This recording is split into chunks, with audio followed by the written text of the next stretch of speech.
وعلى آله المجتبى وعلى كمل أتباعه من الصديقين والصالحين والشهداء. أما بعد فأعوذ بالله من الشيطان الرجيم. بسم الله الرحمن الرحيم. إنما يخشى الله من عباده العلماء. صدق الله مولانا العظيم. إن الله وملائكته يصلون على النبي يا أيها الذين آمنوا صلوا عليه وسلموا تسليما. دروشی بآواز بلند.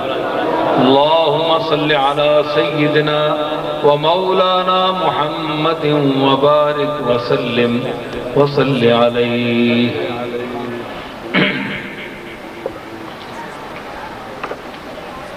سامعین محترم،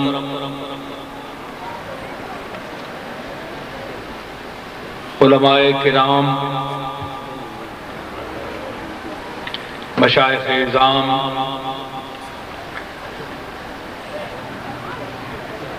جیسا کہ تقریب کی کارروائی سے کچھ پہلے آپ نے سمجھ لیا، یہ بھانپ لیا کہ یہ محفل کس حوالے سے منعقد ہے. یہاں راولپنڈی اسلام آباد کے چیدہ اور برگزیدہ علماء سٹیج پر تشریف فرما ہیں. بڑا باشعور اور ذی ہوش مجمع ہے. سلسلہ عالیہ نقشبندیہ کے ایک بزرگ میرے کرم فرما جناب پیر عبداللہ جان صاحب بھی تشریف فرما ہیں.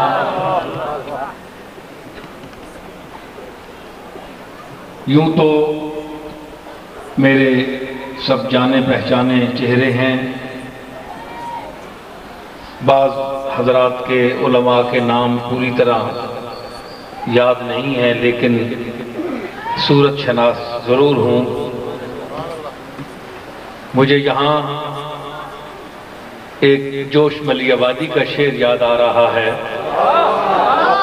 کہ چہرہ دیکھنے سے بھی اگر انسان پہچان جائے کسی کو تو یہ بہت بڑی بات ہے. ماں کے حوالے سے تو قیامت کے دن پکارا ہی جائے گا، لیکن یاد رکھیے کہ چہرے کی تابانی ایسی چیز ہے، اور چہرے کی تابانی نسبت سے حاصل ہوتی ہے، ایمان سے حاصل ہوتی ہے. اور قیامت کے دن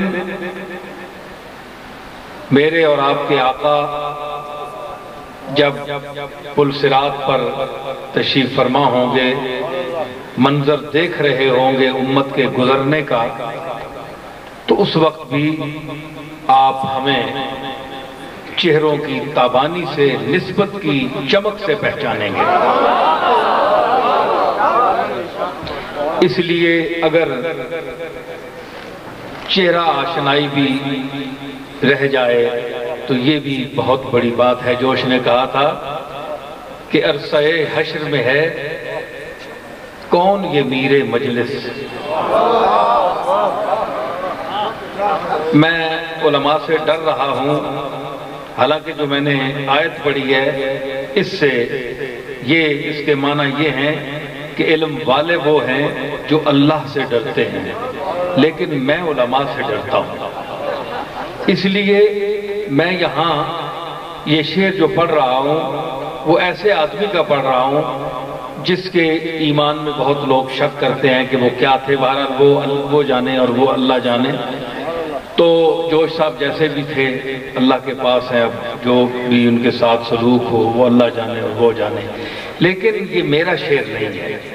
جوش صاحب جو ہماری پابندیاں تھیں شریعت کی، ان کے وہ قائل نہیں تھے، ان کا ایک نقطہ نظر تھا۔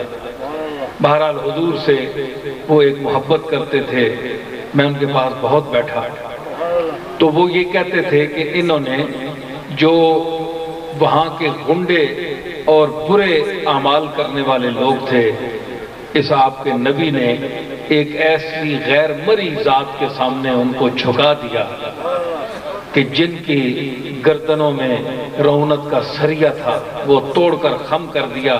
محمد کی اس سے بڑی اور کیا تعریف آپ کریں۔ تو یہ جوش جیسا آدمی کہتا تھا جس نے یہ اللہ سے کہا تھا کہ ملا جو موقع تو روک دوں گا جلال روزے حساب تیرا۔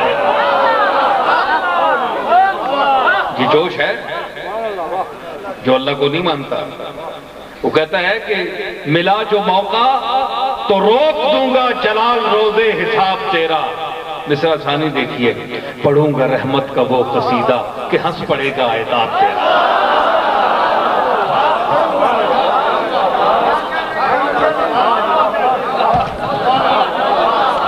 یہ وہ جوش صاحب ہے کہ ملا جو موقع تو روک دوں گا جلال روزے حساب تیرا، پڑھوں گا رحمت کا وہ قصیدہ کہ ہنس پڑے گا عتاب تیرا۔ تو یہی جوش صاحب جو اللہ سے یوں بات کرتے ہیں، تو اگر انہوں نے حضور کے متعلق کچھ کہہ دیا تو اس کا وہ آپ پوچھ گچھ جو ہیں وہ جوش صاحب سے کریں، مجھ سے نہیں۔ علماء سے گزارش کروں کہ یہاں ہر طبقے کا عالم بیٹھا ہوا ہے، ہر مکتبہ فکر سے تعلق رکھتے ہیں۔ وہ فرماتے ہیں کہ عرصہ حشر میں ہے کون یہ میر مجلس؟ قیامت کے دن جو اللہ تعالیٰ متمکن ہوگا عرش پر، جس طرح اس کی شان ہے ما یلی کو بشان ہی، تو یہ تو ہمارا عقیدہ ہے نا۔ تو جلوہ گری ہوگی جس انداز سے بھی ہوگی، اس کو جو صاحب اپنے انداز میں کہتے ہیں کہ عرصہ حشر میں ہے کون یہ میر مجلس؟ یہ تو ہم نے کوئی دیکھی ہوئی صورت دیکھی۔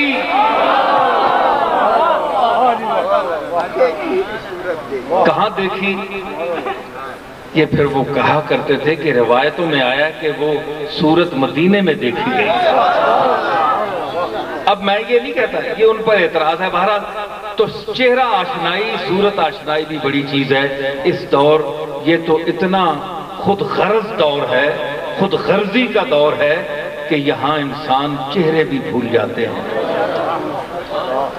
چہرے بھی بھول۔ نام تو بڑی بات، نام تو اس وقت یاد آتا ہے جب کام یاد ہو، کام نہ ہو تو پھر نام بھی گیا اور چہرہ بھی گیا۔